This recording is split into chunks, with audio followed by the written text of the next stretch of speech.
everybody. Lesson 3.3 here, exponents, roots, and order of operations.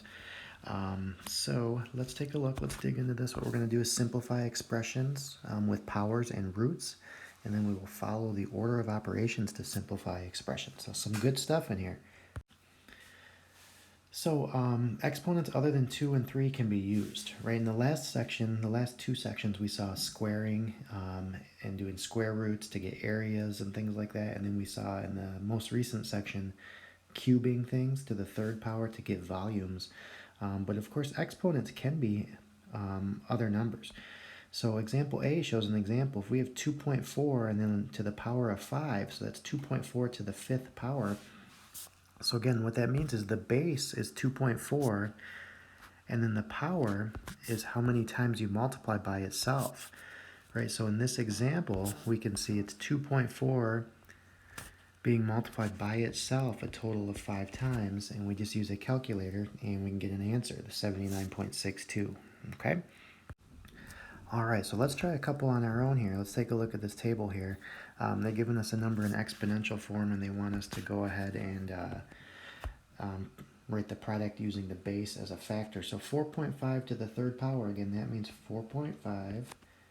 Okay, multiply, right? The dot means multiply, times 4.5 times another 4.5.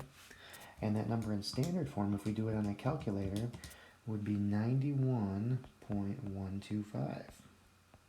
Okay, same thing, 2.1 to the fourth power is 2.1 times another 2.1 times another 2.1 times another 2.1.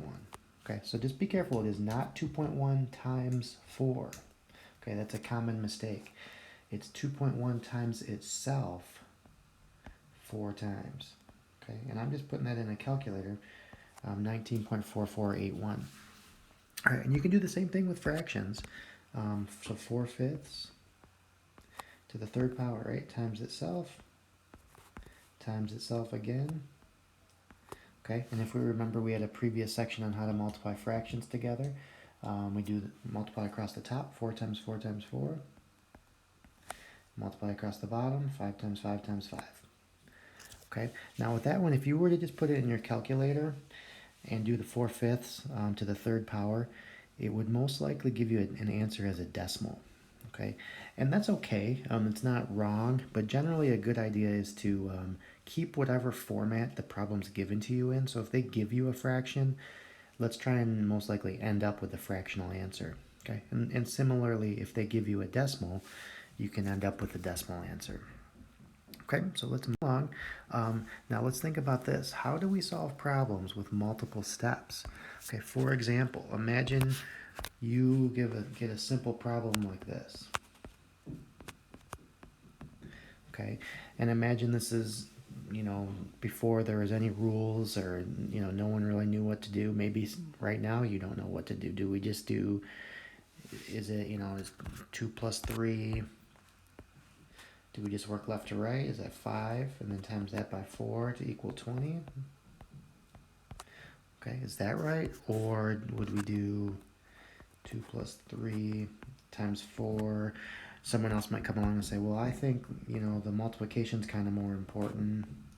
So I'm going to do the 3 times 4 first and do 2 plus 12 and get 14. So which one's right? You know what I mean? How do we know? We can't have the same problem give us two different answers. We don't like that in math. Okay, that's a thing, reminds me of a function. Okay, and a function, which we're going to get to, you have one input and you can only get one output. Okay, each input only gives one output. So this is like having one expression give you two different outputs, and that's not good, right? We don't like that in math. So some of you guys may be familiar with, the correct way actually is, there is this thing called the order of operations, and this actually is going to be the way to do it. The multiplication and division just kind of has a higher, it's just more, I don't know what the word is, it's like more important, or it just needs to be done first. I don't know that there's any real reason why it was decided that, but just a long time ago, because of this very issue, mathematicians sat down and they kind of just came up with this order of operations, right? Just so everyone will be on the same page. Okay, so let's talk about that, and let's go through a few things. You might remember this, please excuse my dear Aunt Sally. Okay, where it's kind of like you have parentheses or grouping symbols. Sorry, I might run out of room. Then you have exponents. Then you have multiplication, division, and then finally addition and subtraction. Okay, so just be careful with a couple things. These two kind of go together. Okay, multiplication and division are almost like equal. Okay, and then addition and subtraction are kind of equal. Okay, so we will see how to handle that as well. And let me do a few examples. All right, so here's example B. Okay, if you notice over here on the side page here, they're giving us that that please excuse my dear Aunt Sally. If you look at the first letter, and I like how they ordered. So parentheses comes first by itself, exponents and roots from left to right.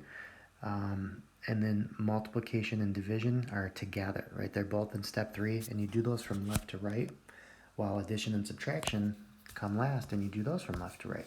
So if we look at the example B here, we're going to use the order of operations, okay? So 250 minus 3 times 5 in parentheses squared. And then what I notice, what I hope you guys notice, is that we have, I'm trying to highlight here, we have 3 times 5 in parentheses. So that needs to be done before anything else. That's considered a grouping symbol. So the very first step, you see, they simplified in the parentheses. So that 3 times 5 gets multiplied out to become 15 first. So this problem is really 250 minus 15 squared. Okay, then the next step is 15 needs to get squared before I do anything with that 250. So when we square the 15, right, squaring a number times it by itself. So we have 15 times 15 is 225. Now I can finally use the 250 minus 225 to get our final answer. All right, so let's try a couple examples of our own here. The try these B, okay? I'm just going to write them off on the side, give us some more room here. So question A, we have 4 times 3 plus 2 all squared minus 7. Okay, so the first thing we need to do again is, since there's something in parentheses, that needs to be taken care of first. So 4 times 3 plus 2, of course, is 5. I'm going to leave everything else alone. Okay, now I'm not going to mess with that 4 yet. It's only the 5 that's being squared. Okay, because that's in parentheses. Those parentheses are showing that the exponent only applies to the 5. So 4 times, so 5 squared is 25. I'm just going to rewrite the 4. 5 squared is 25. I'm just leaving it in parentheses right now because it's going to be multiplied by that 4. And I'm just trying to keep things organized here. So now what we can do, since it's 4 times 25 minus 7, I can do the multiplication step. The 4 times 25 is 100. Minus 7 gets us a final answer of 93. All right, let's take a look at example B. 6 minus 2 plus the square root of 4. Okay, so 6 minus 2 plus the square root of 4. So the square root of 4 is kind of like a grouping symbol. In other words, it's kind of like an exponent in a way. Roots and exponents kind of go together. So let's simplify that first.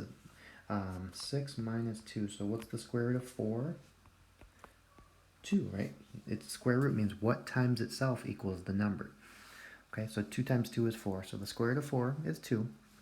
Now here's an issue where some people kind of get confused.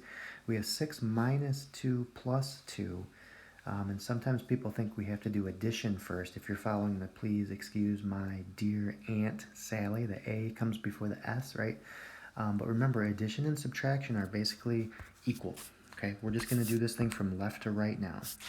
Okay, because that's all that's left is addition and subtraction, right? And those are equal. So 6 minus 2 is 4. Then we have a plus 2.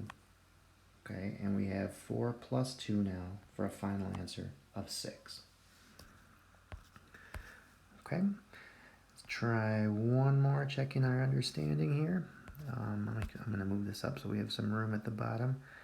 I'm going to do number 3 there. I'm sorry, where are we at? There it is. We're doing the try these B, not to check your understanding. So try these B.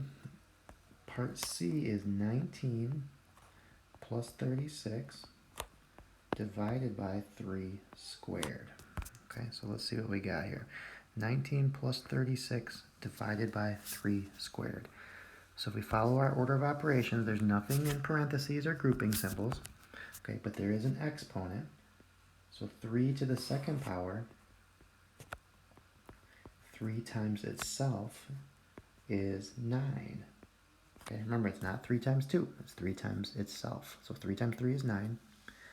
So now we have 19 plus 36 divided by 9. Okay, the division takes precedence, right? That is higher in the order of operations.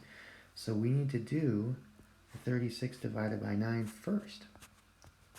So 36 divided by 9 is 4, and 19 plus 4 is a final answer of 23.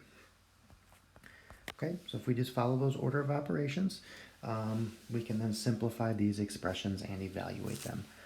The assignment is going to be on page 42 here, numbers 4 through 7.